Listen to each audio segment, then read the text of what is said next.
Home with God, Chapter 37. I am so enthralled with this idea,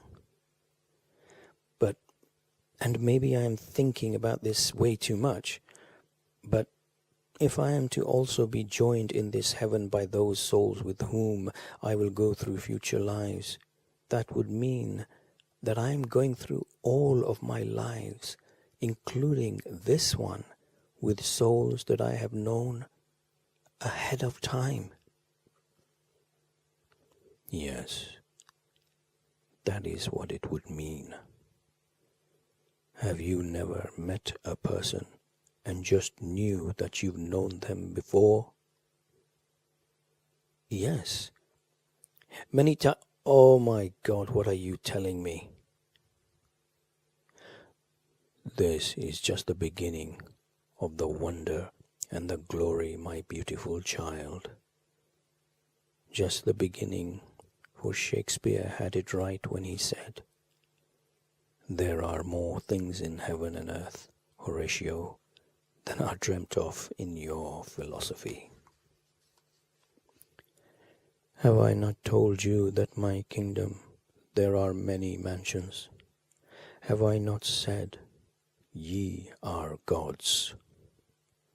I tell you, you will all gather together.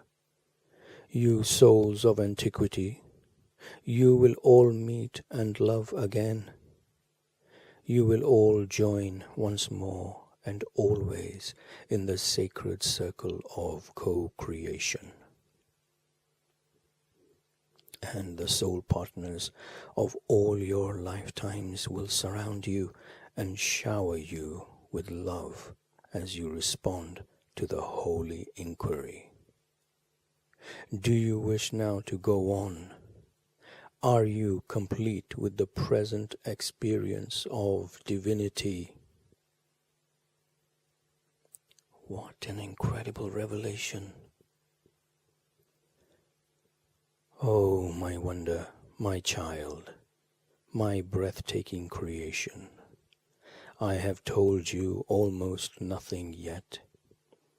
I have things to show you that will make even this commonplace. And the first thing I will have to show you when you leave this life is your glorious self.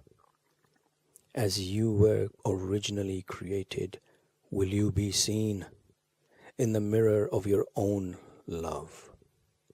For you will love yourself again, even as you did when you were allowed to in heaven. And you will be whole again and young again. And you will move into the spiritual realm with all the zest and spirit of your most exciting time. You will experience yourself as in the days of your earthly youth, and it will be as if no time had passed at all, which is exactly what has happened.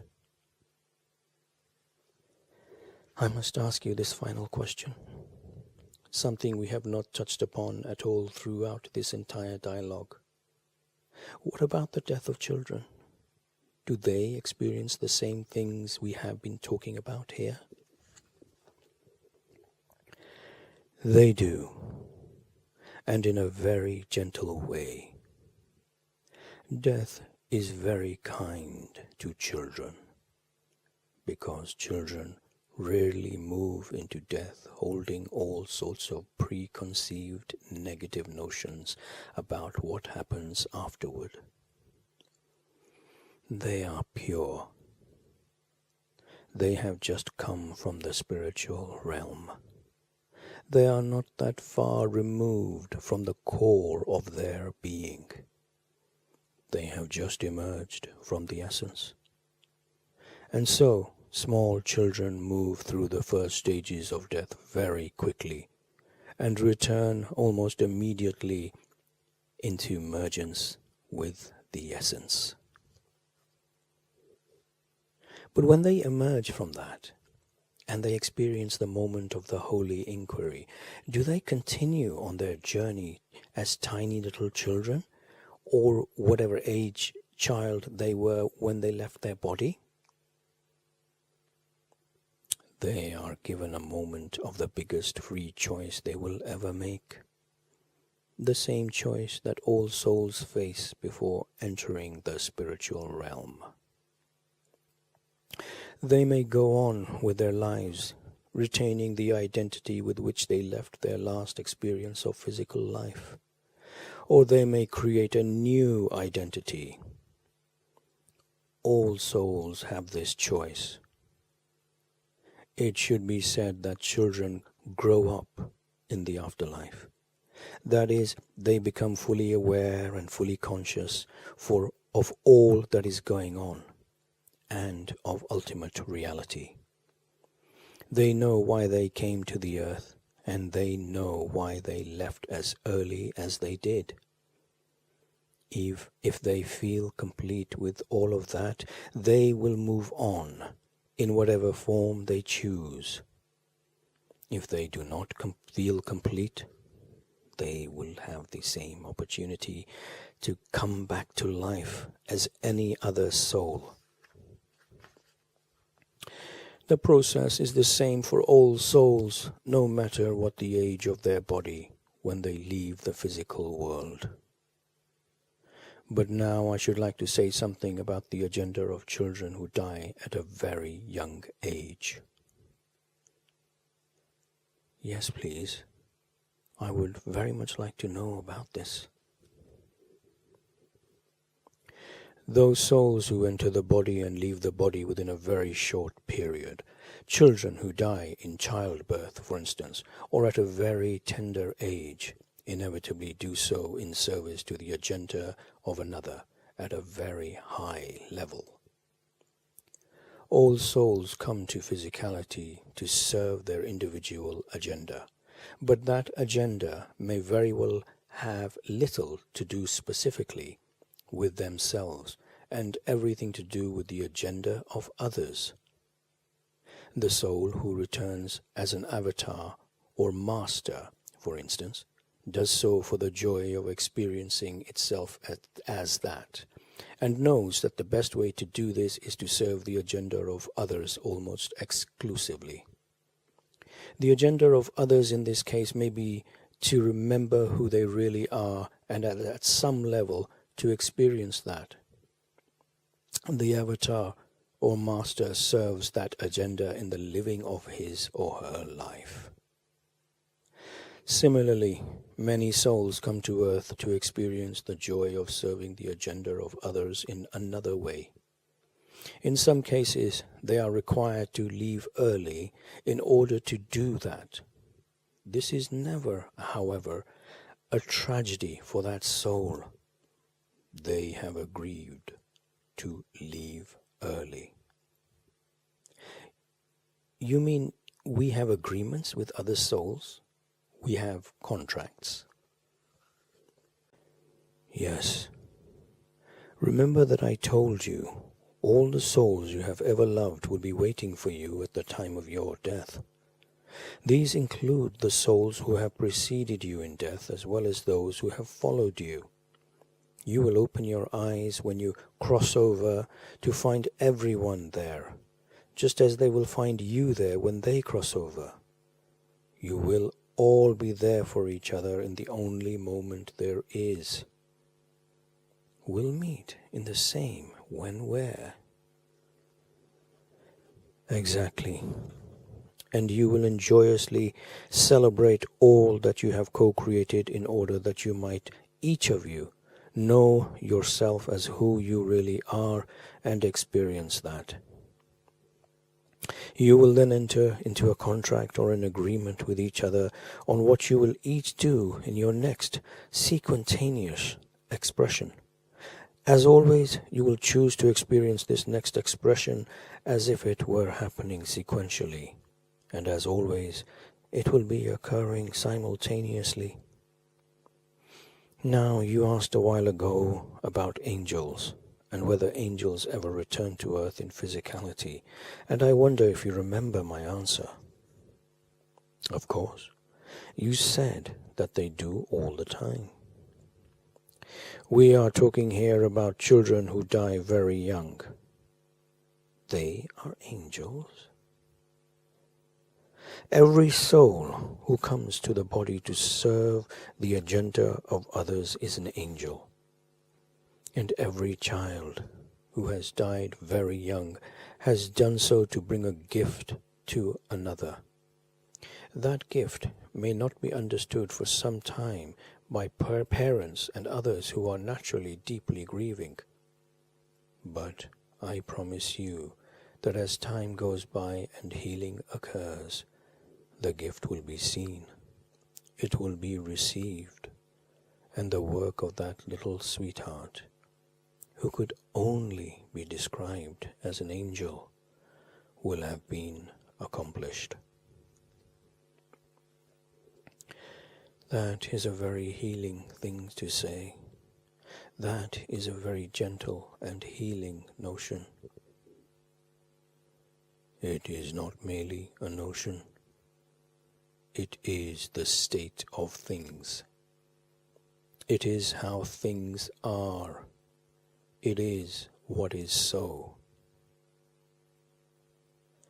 I am so grateful to know this, and to know everything that you have told me in my conversations with God. This ongoing dialogue with you has changed my life and touched the lives of millions around the world as well. I don't know what to say. I know this is our final conversation. Our final conversation in public. I will always be with you. Always. As your loved ones are always with you. They hover about you now, some in physical form, some as spirit guides and angels. Yet they are all angels. Even those you have imagined to be opposing you, even those you have imagined to be your enemies, all have appeared in your world with a divine reason and for a divine purpose, that you may know and choose, express and experience, become and fulfill who you really are. Know this, therefore, life on this planet is your greatest treasure, created for you as a context within which you might make the next most glorious decision about yourself. And know also that to assist you in this choice, I have sent you nothing but angels. You have told me this before. I could not hear you. My life was such a mess. I had to find someone to blame. The world was so near to destruction. I had to find someone to make wrong. Yet have I not said, judge not and neither condemn. Therefore, be a light unto the darkness and curse it not. For all that has come to pass has come to bring passage for you into the world and the experience of your next most wondrous imagining. Use the events of today to create the promise of tomorrow, and use your experience of now to produce the wonder of forever. With this, let our public conversation end. You said early in our dialogue that you have not yet accomplished what you set out to accomplish. Now you have. Almost. You only have to remember now how to love. Completely, not just a little bit. Selflessly, not only when it's in your own best interest. That is enough for you to focus on now, so you can allow this public conversation to end.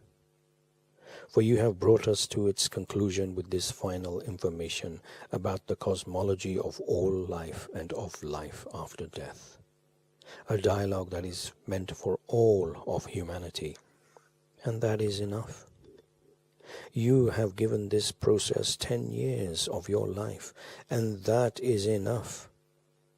You have changed the world's mind about God and about life, and that is enough.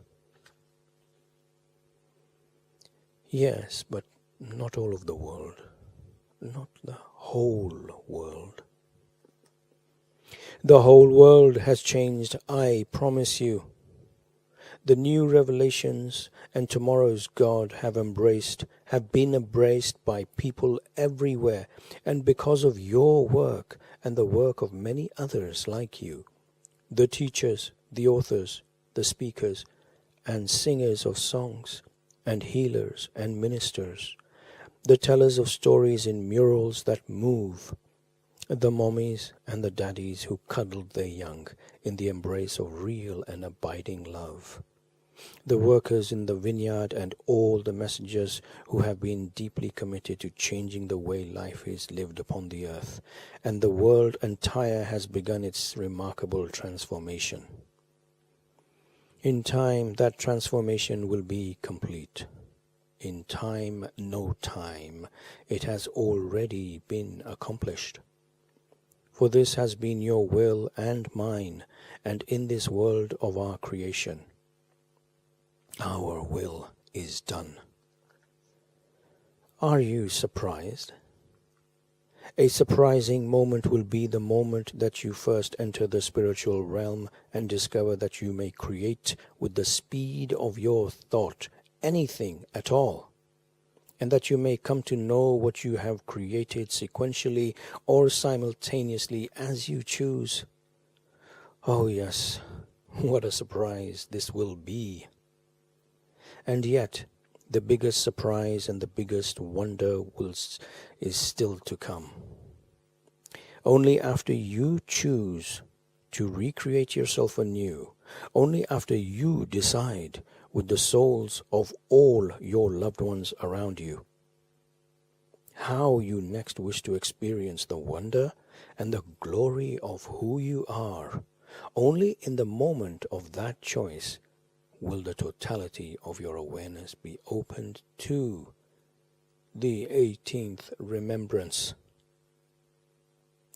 Free choice is the act of pure creation, the signature of God, and your gift, your glory, and your power, forever and ever.